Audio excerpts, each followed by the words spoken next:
A few years ago, I walked into an offshore robotics company to sell them my equipment. My drone business was winding down. I was there to offload kit. That's it. While I was there, they described a problem that they'd been stuck on.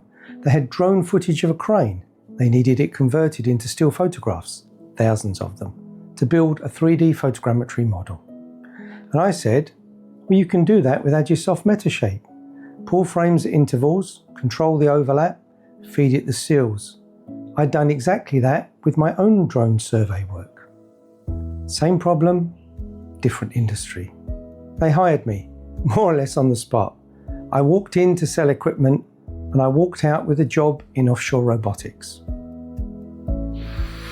I'm Brad, 35 years across theatre, broadcast, drone operations, and now offshore robotics. And when AI arrived, I felt the same thing you're probably feeling right now. I'm too late, too established, too busy. Here's why the photogrammetry story matters though. What got me hired that day wasn't technical brilliance, it was pattern recognition. 35 years of knowing what good looks like instantly in a situation I'd never seen before. That's the exact thing AI can't do. And it's the exact thing AI needs from you. By the end of this video, you'll know why your early AI results were disappointing. And you'll watch me fix my own worst prompt, live, using nothing but what I already knew.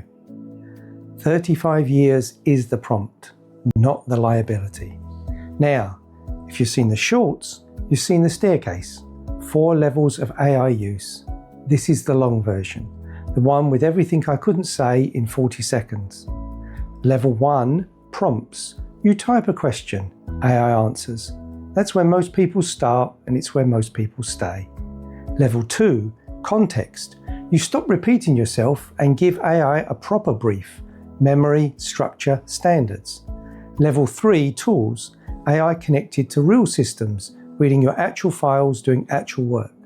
And level 4, proactive. AI without being asked. Most people never get past the first step. And here's the thing. It's not because the upper levels are harder. Climbing this staircase takes far less technical skill than most people assume. It's because nobody told them the staircase exists. You can't climb a step you don't know is there. I spent months on level 1, thinking I was doing well. I wasn't. I was standing on that first step, looking at the floor, thinking I was at the top. Now, why listen to me on this? Not because I'm an AI expert. I'm not. And I'll be suspicious of anyone who claims to be in a field as young as this. Listen, because I started exactly where you are. 18 months ago, my AI results were genuinely bad, and I had every excuse available. Wrong generation, wrong background, no time. Sound familiar?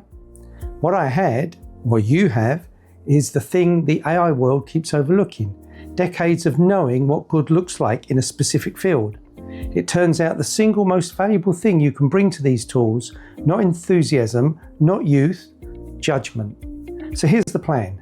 This video covers level 1 properly, why your early results were bad, what's actually going wrong, and the fix, which you already know how to do, even if you don't know that yet.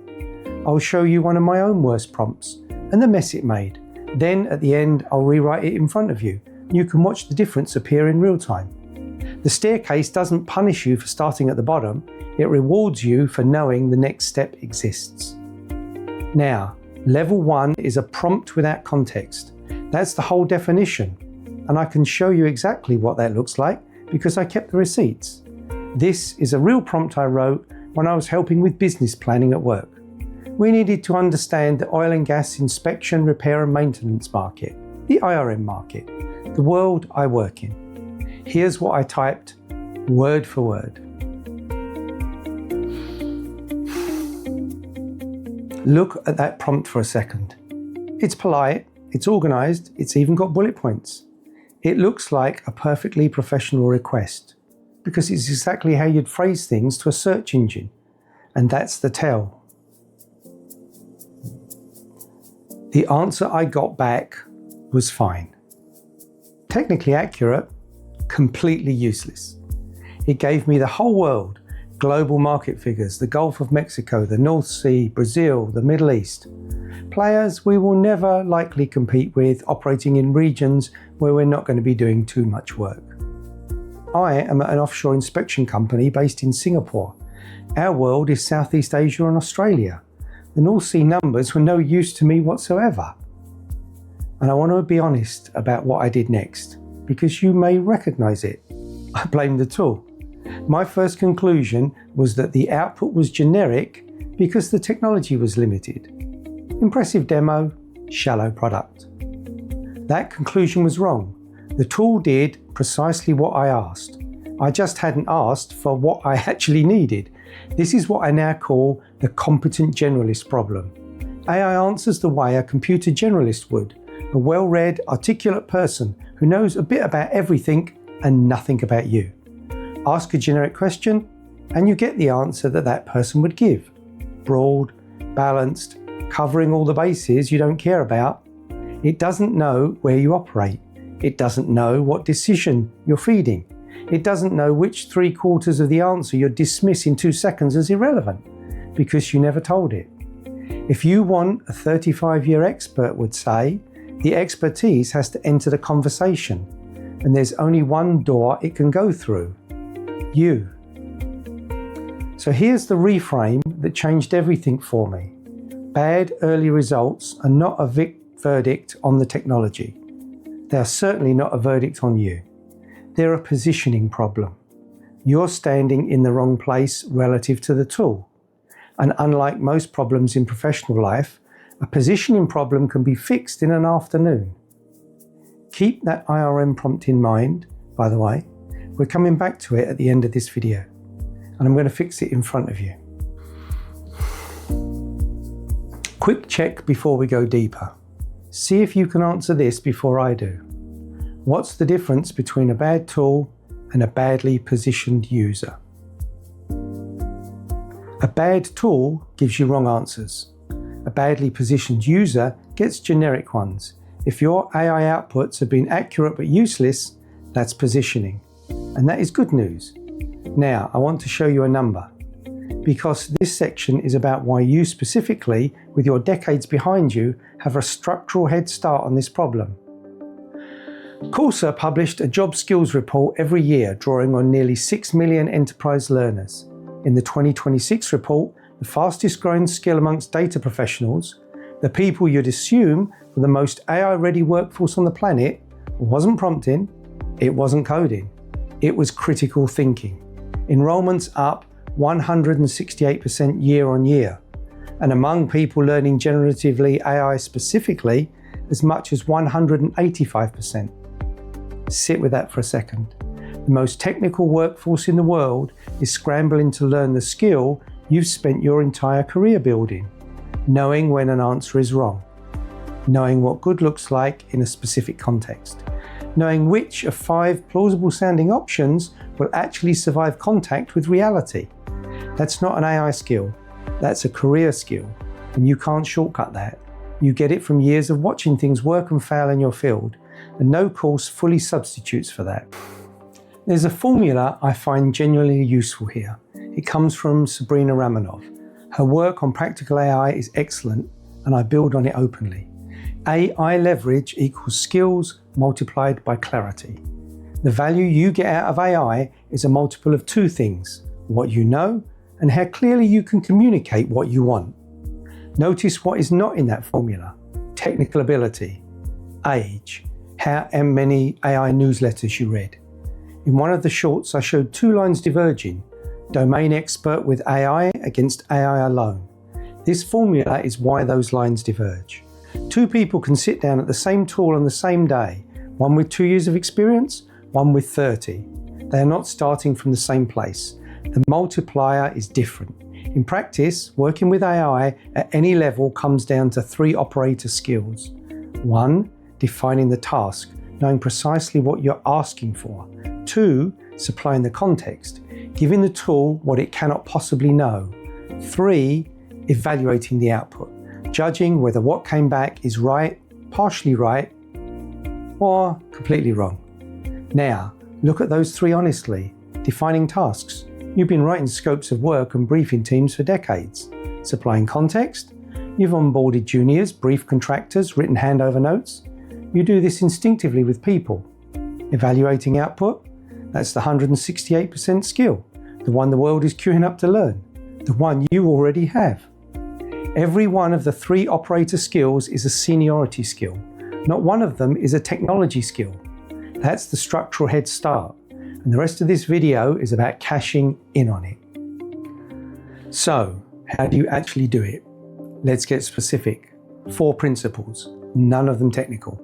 All of them things you already do in your job every week. Principle 1, state the task the way you'd brief a contractor. Not tell me about the IRM market. That's what you type into a search engine. A contractor brief names the deliverable and what it's for. I need a market summary I can put in front of a board to support me on an investment decision. Before you've had any context at all, that one sentence changes the shape of what comes back. Outcome, not topic. Principle 2, supply what it cannot know. Here's the test I use. Imagine the world's most capable consultant just walked into your office. Brilliant, read everything, knows absolutely nothing about you. What would you have to tell them before their brilliance became useful? Who you are, where you operate, what you're deciding, what constraints apply. That list, that exact list, is what goes in the prompt. Every experienced professional I know does this instinctively with people. Then they sit down at AI, type one sentence and expect mind reading. The consultant test fixes that. Principle 3, tell it what good looks like. You know what a usable answer looks like in your field. The format, the depth, what it must include, what fluff it must not. Say so. Numbers with sources, flag what's uncertain. 2 pages, not 20. In my world, an inspection report has a structure. When I don't specify it, I get an essay. When I do, I get a draft I can actually mark up. And principle 4, and this is the one almost nobody uses, ask AI what's missing. Before you let AI answer at all, say, before you respond, what questions do you have? What would make this answer better? Then watch what happens. It asks you intelligent questions about scope, about audience, about constraints, things you knew but didn't think to stay. You spent your whole career learning that the person who asks the clarifying questions before starting work is the one who delivers the right thing. AI can be that person, you just have to invite it. Brief it like a contractor. Supply what it can't know. Define what good looks like. Ask it what's missing. Nothing on that list requires you to learn anything new. It requires you to bring what you already do to a tool that has been waiting for exactly that. Something to try tonight. 10 minutes. Take one real task off your desk. Brief Claude on using it with all the 4 principles, including the decision it feeds. Compare what comes back to whatever you got last time you tried AI. And a quick check before the main event. Without rewinding, how many of the 4 principles was my IRM prompt missing? All 4, which is why what happens next makes such a difference. Right, let's fix my prompt live.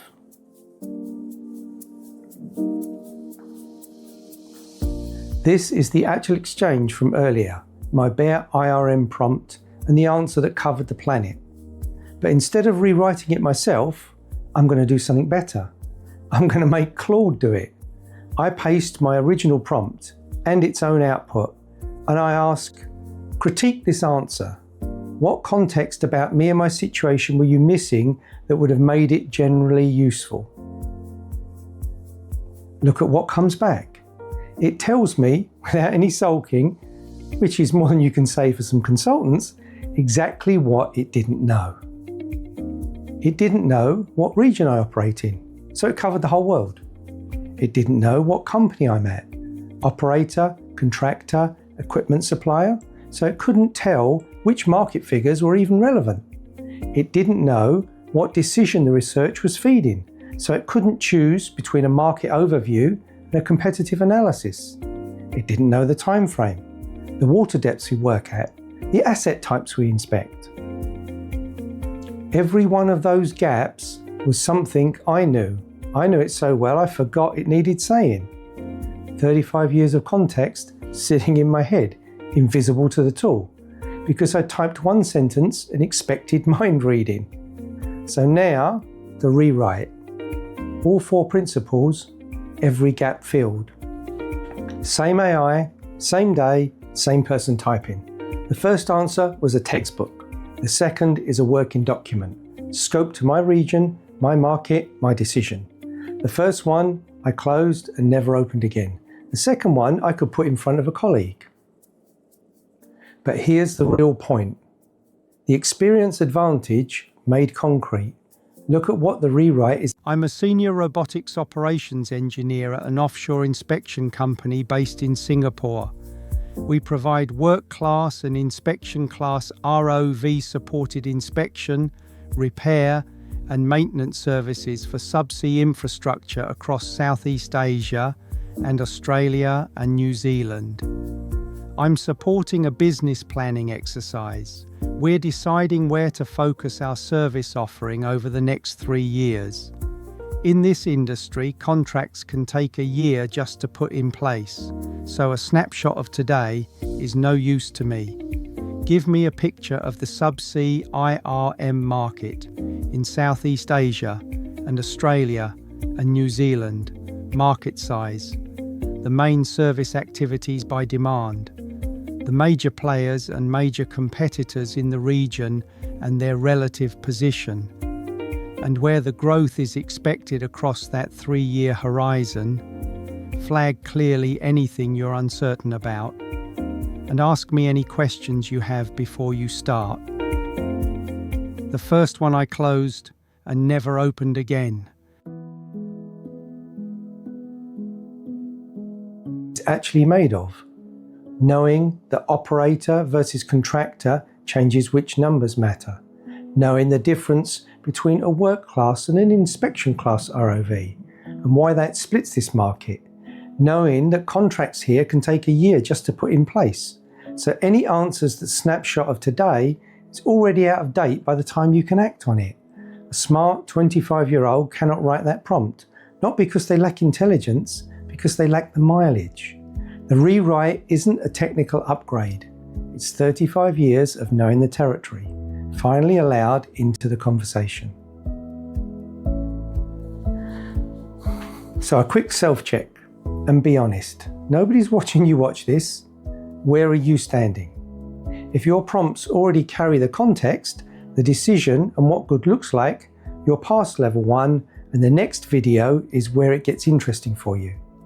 If your prompts look like my IRM prompt, one polite sentence, no context, accurate but useless answers, you're at level 1.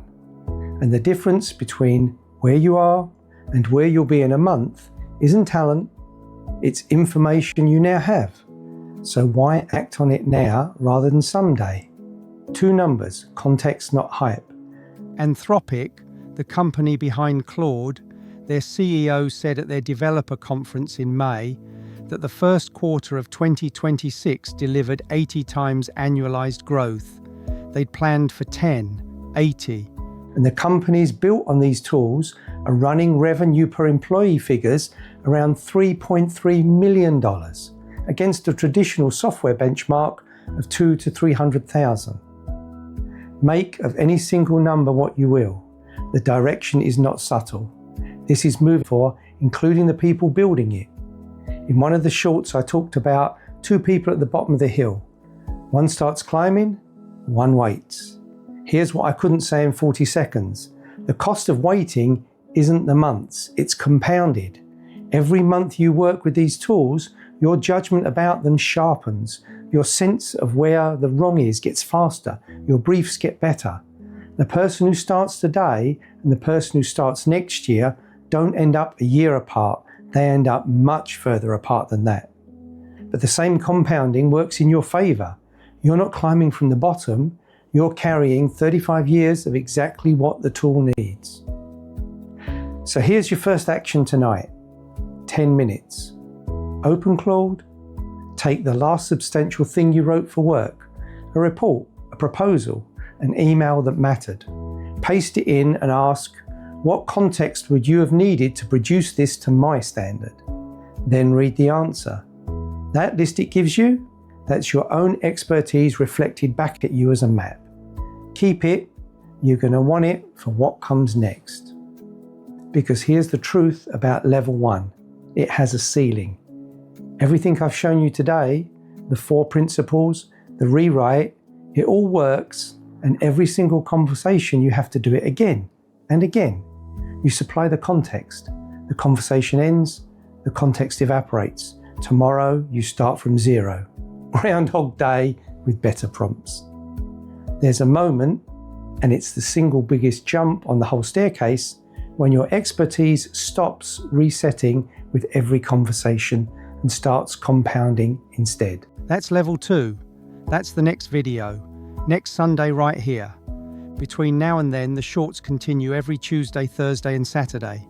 Block 2 starts this Tuesday, and it opens with the biggest mistake I made in my first 6 months with AI. If this was useful, subscribe to Old Dog AI on YouTube. That's the whole ask.